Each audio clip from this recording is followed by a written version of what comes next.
जय हिंद साथियों। कैसे हो सभी।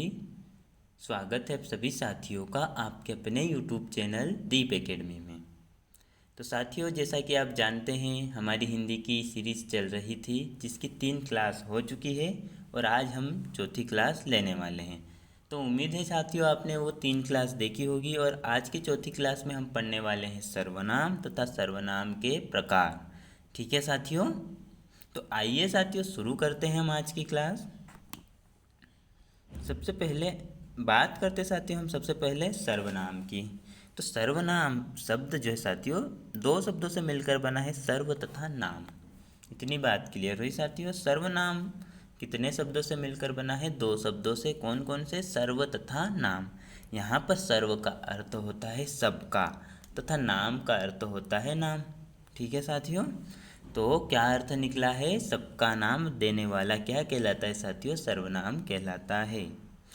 अगर हमसे कोई पूछ ले सर्वनाम का शाब्दिक अर्थ क्या है, तो हम क्या बताएंगे? सर्वनाम का शाब्दिक अर्थ होता है सबका नाम। ठीक है साथियों, उसके बाद बात करते हैं हम इसकी परिभाषा की। तो ऐसे शब्द जो संज्ञा के स्थान पर प्रयुक्त होते हो सर्वनाम कहलाते हैं। ऐसे शब्द जो संज्ञा शब्दों के स्थान पर प्रयुक्त हो, अर्थात हम बचपन से पढ़ते आ रहे हैं साथियों कि सर्वनाम जो है संज्ञा के स्थान पर प्रयुक्त होने वाले शब्द सर्वनाम कहलाते हैं। इतनी बात क्लियर है। जैसे बात करते हैं हम मैं, हम, तुम, तू, मुझे, तुझे, वह, उसका आदि शब्द क्या होते हैं साथियों? ये सभी सर्वनाम कहलाते हैं। उदाहरण से बात करें हम साथियों, बात करें हम सर्वनाम की, तो सर्वनाम जो है साथियों संज्ञा की पुनरावृत्ति रोकने का काम करता है। उदाहरण से समझते हैं, राम खाना खाता है, राम दौड़ने जाता है, राम पढ़ाई करता है। तो यहाँ पर राम राम शब्द है, इसकी पुनरावृत्ति हो रही है। तो हम राम के स्थान पर साथियों वह भी उपयोग कर सकते हैं। तो ये वह क्या कहलाया साथियों? सर्वनाम ही कहलाया है। जैसे राम खाना खाता है, वह पढ़ाई करता है, वह जो है दौड़ने जाता है, वह हम उपयोग कर सकते हैं। ठीक है, यही सरलता, भाषा को सरल बनाने के लिए ही हम सर्वनाम का प्रयोग करते हैं। तो क्या हुआ साथियों? सर्वनाम की परिभाषा, ऐसे शब्द जो संज्ञा के स्थान पर प्रयुक्त होते हो सर्वनाम कहलाते हैं। ठीक है, इतनी बात क्लियर हुई साथियों।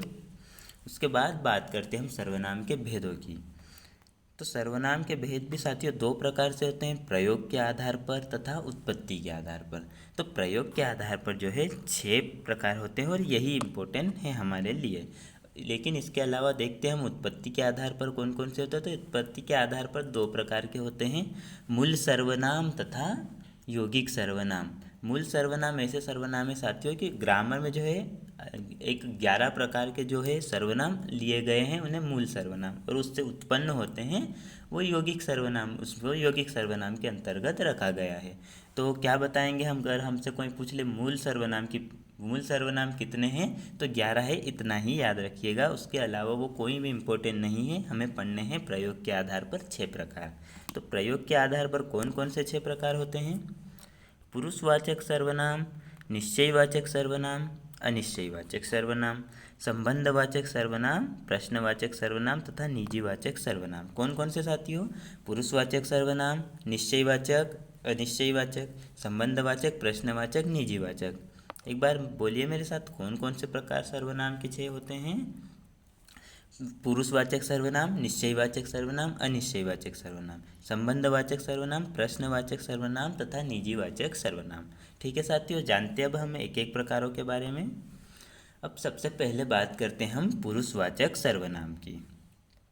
जो सर्वनाम वक्ता यानी बोलने वाला, श्रोता यानी सुनने वाला तथा किसी अन्य व्यक्ति जिसके बारे में बात की जा रही हो के लिए प्रयुक्त किया जाता हो, उन्हें पुरुषवाचक सर्वनाम कहते हैं। कुछ भी समझ में आया साथियों? नहीं ना?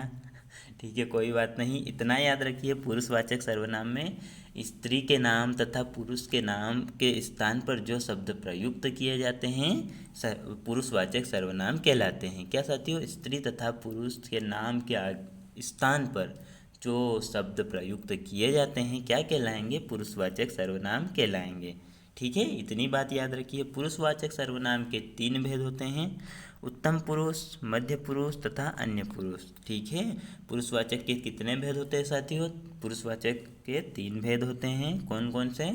उत्तम पुरुष, मध्य पुरुष, अन्य पुरुष। उत्तम पुरुष, मध्य पुरुष, अन्य पुरुष। ठीक है, अब बात करते हैं हम उत्तम पुरुष क्या होता है साथियों। वक्ता अपने नाम के स्थान पर जिन शब्दों का प्रयोग करता है, ठीक है, वक्ता जो है अपने नाम के स्थान पर जिन शब्दों का प्रयोग करता है उन्हें हम उत्तम पुरुष कहते हैं। उदाहरण से बात कर, जैसे हम, मैं, हम, मेरा, हमारा, ये सभी क्या हुए साथियों? उत्तम पुरुष। ठीक है, उदाहरण से समझते हैं।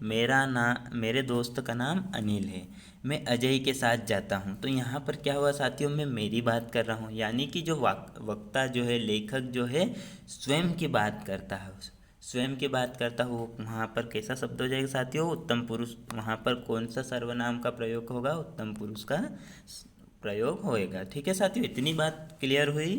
तो क्या हो गया साथियों? उत्तम पुरुष में वक्ता स्वयं के नाम के स्थान पर जिन शब्दों का प्रयोग करता है उत्तम पुरुष कहलाता है।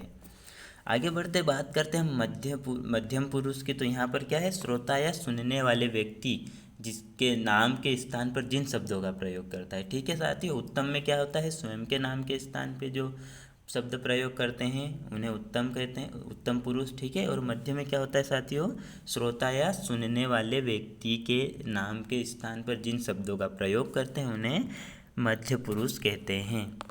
जैसे तुम, तुमने, तुम्हें, आप, आपका, आपने, ये सभी क्या हुआ साथियों? मध्यम पुरुष सर्वनाम के जो है शब्द है। उदाहरण से समझते हैं। तुम महान देश में रहते हो, कहाँ गया?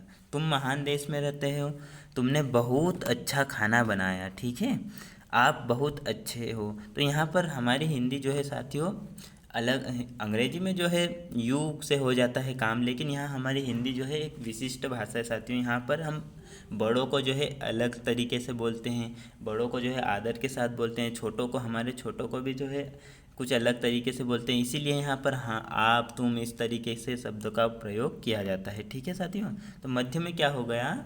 मध्यम पुरुष में कि श्रोता या सुनने वाले व्यक्ति जिस शब्दों का प्रयोग, सुनने वाले व्यक्ति के नाम के स्थान पर जिन शब्दों का प्रयोग करते हैं वह मध्यम पुरुष कहलाएगा।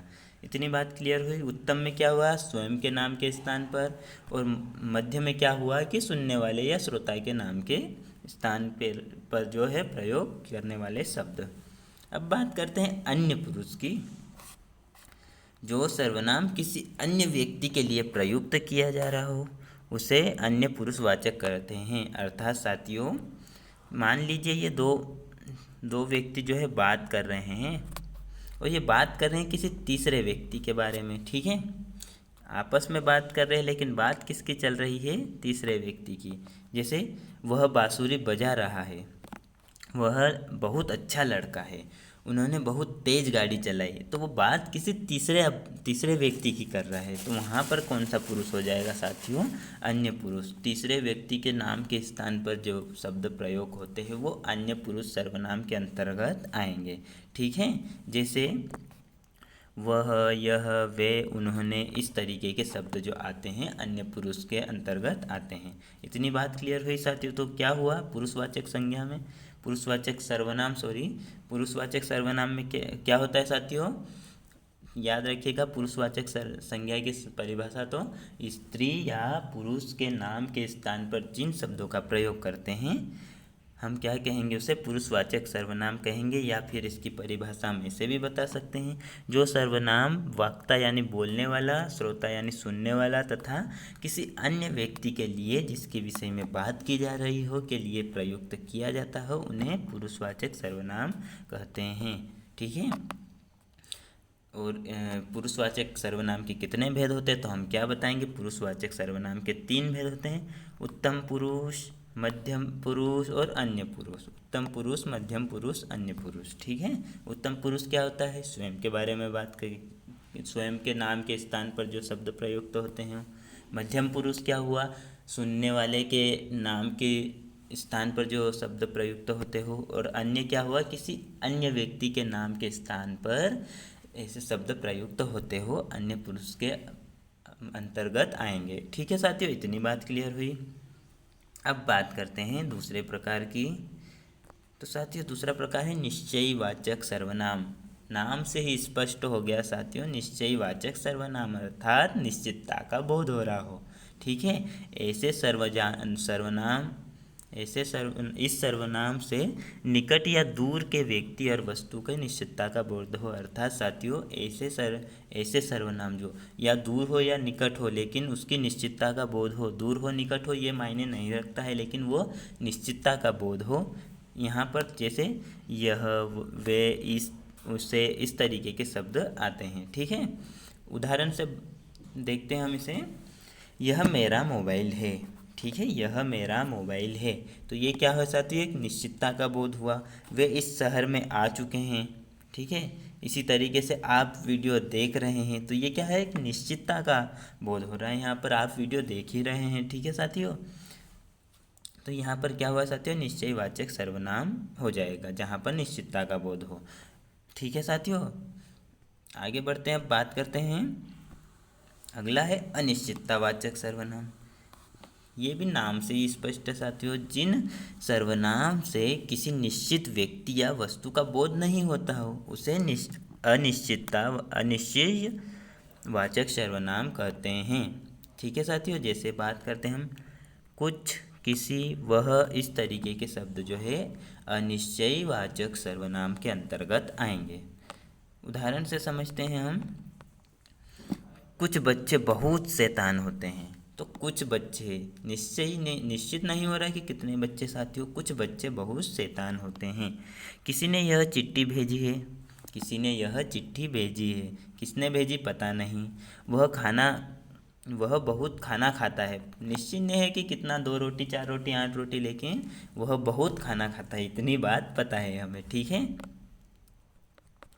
बात करते हैं अब आगे बढ़ते हैं साथियों चौथे प्रकार की, इसके संबंधवाचक सर्वनाम। नाम से स्पष्ट हो गया साथियों, जो संबंध बताता हो या फिर संबंध जोड़ता हो, संबंधवाचक सर्वनाम कहते हैं। ठीक है, परिभाषा से समझते हैं साथियों। जो सर्वनाम शब्द वाक्य में दूसरे के साथ संबंध जोड़ते हैं उन्हें संबंधवाचक सर्वनाम कहते हैं। दूसरे शब्दों के साथ क्या साथियों, संबंध स्थापित करते हैं। उदाहरण से समझते हैं, जैसे कि जैसी वैसी, जो वह, जिन्हें उन्हें, जिन्होंने उन्होंने, जैसा वैसा, इस तरीके के शब्द आएंगे साथियों किसमें, संबंधवाचक सर्वनाम में आएंगे। ठीक है साथियों, उदाहरण से समझते हैं हम। जैसी करनी वैसी भरनी। ठीक है साथियों, यहाँ पर जो है जैसी वैसी को जो है करनी और भरनी को क्या साथियों जोड़ रहा है। ठीक है, जो मेहनत करेगा वह सफल होगा। तो यहाँ पर भी क्या हुआ साथियों, जो है वाक्यों को, शब्दों को जो है जोड़ रहा है। इस तरीके के शब्द क्या कहलाएंगे साथियों, संबंधवाचक सर्वनाम कहलाएंगे। ठीक है साथियों, सबसे पहले पुरुषवाचक में क्या होता है साथियों, पुरुषवाचक में क्या होता है, स्त्री तथा पुरुष के नाम के स्थान पर जो शब्द प्रयुक्त होते हो पुरुषवाचक सर्वनाम कहलाएंगे। ठीक है साथियों, निश्चयवाचक में क्या होता है, निश्चितता का बोध होगा। अनिश्चयवाचक में क्या होगा, अनिश्चितता का बोध होगा। ठीक है, संबंधवाचक में क्या होगा, संबंध स्थापित करेगा। तथा अब आगे बढ़ते हैं साथियों प्रश्नवाचक सर्वनाम में। यह भी नाम से स्पष्ट है साथियों, प्रश्न पूछे जाने के लिए जिन सर्वनाम का प्रयोग किया जाता है साथियों क्या कहलाएगा, प्रश्नवाचक सर्वनाम कहलाता है। उदाहरण से जैसे कि साथियों कौन, क्या, किसको, कैसे, ये सभी क्या होंगे साथियों, प्रश्नवाचक सर्वनाम के अंतर्गत आएंगे। उदाहरण से समझते हैं हम।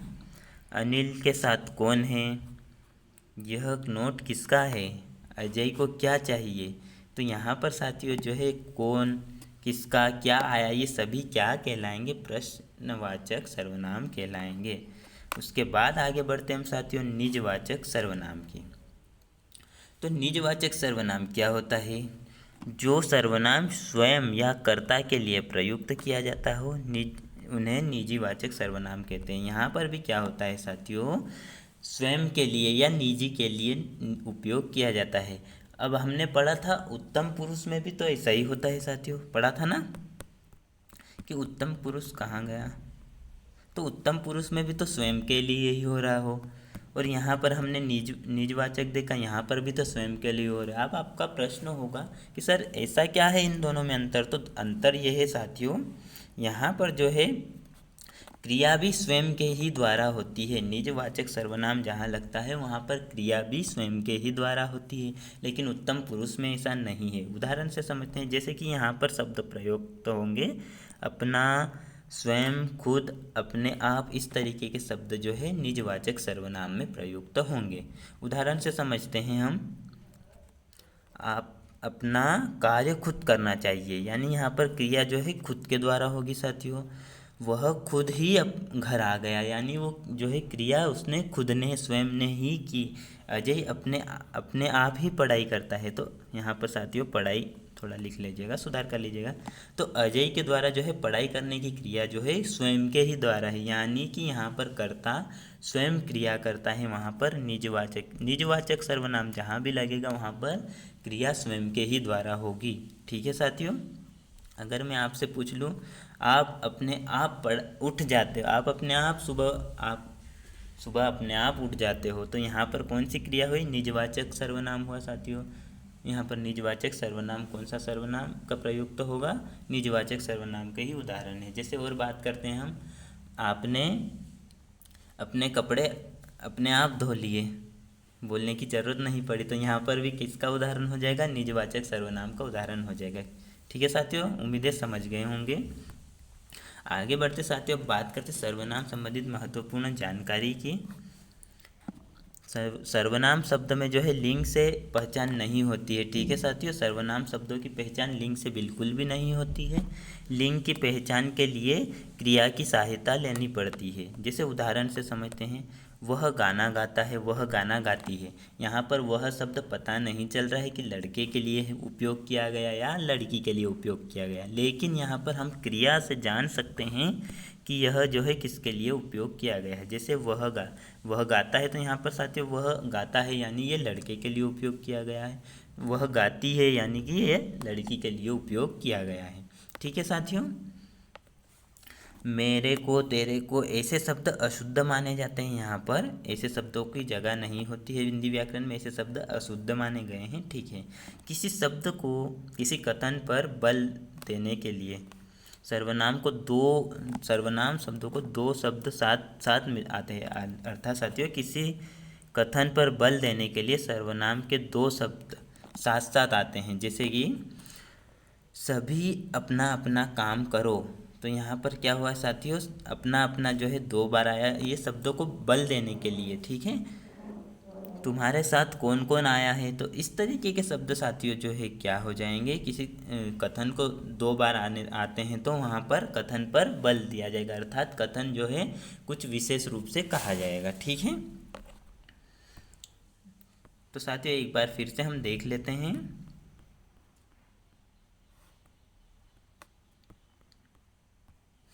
सबसे पहले बात करी थी साथियों हमने सर्वनाम की। सर्वनाम क्या है, संज्ञा के स्थान पर प्रयुक्त होने वाले शब्द, अर्थात संज्ञा की पुनरावृत्ति रोकने के लिए जो शब्द हम प्रयोग करते हैं सर्वनाम कहलाते हैं। ठीक है, सर्वनाम के कितने भेद होते हैं, प्रयोग के आधार पर 6, उत्पत्ति के आधार पर 2। उत्पत्ति के आधार पर 2 कौन कौन से हैं, तो मूल सर्वनाम तथा यौगिक सर्वनाम। मूल सर्वनाम की संख्या कितनी होती है, याद रखिएगा साथियों, इंपॉर्टेंट क्वेश्चन है, कई बार पूछा जाता है।